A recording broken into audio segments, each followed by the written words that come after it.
When I think of Cabo Verdeans, probably two of the first things that come to my mind are happy and open. You could talk to anyone on the street. We had no problem at all contacting people. They would often say, yeah, you know, come share the word of God with me, even if they weren't particularly interested. There were very few times that we were harshly rejected.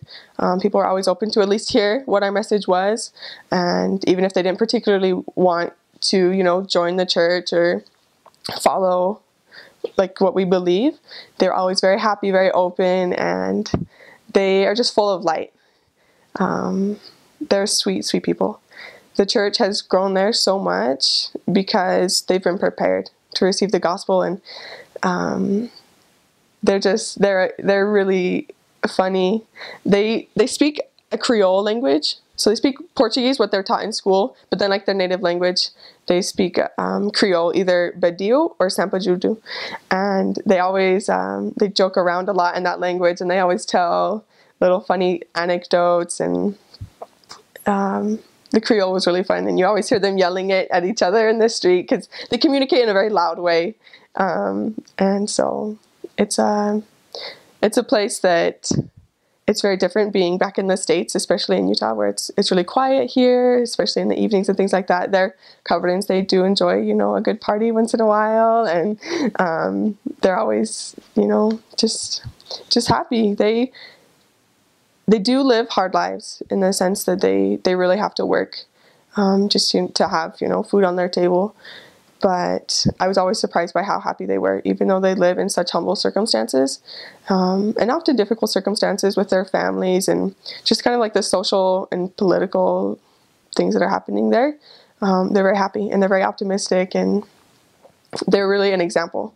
I realized that we have so much here, and I could definitely be more grateful and more hopeful after kind of seeing their example. So the population in Cabo Verde was created when Portugal colonized those islands, and they used it as a slave trade route. And so the people there are a mix between Europeans and then Africans. And there are some Europeans there now.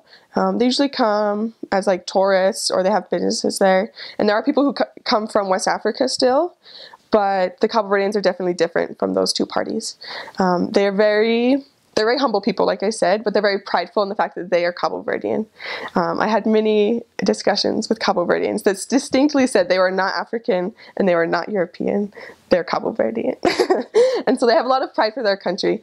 And they recently gained independence in 1975. And so they're a very young country. They've only been independent from Portugal for a short time, but they have an interesting demographic as well. Depending on which island you are, people can have a different appearance. Some islands people have lighter skin, some islands they have darker skin. You definitely see people with blue eye, hold on.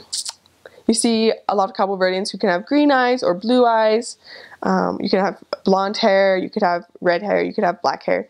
They're a very colorful people. Which I was not expecting. I was always surprised at the diversity that there is, even though the islands are so small and have such a small population on them.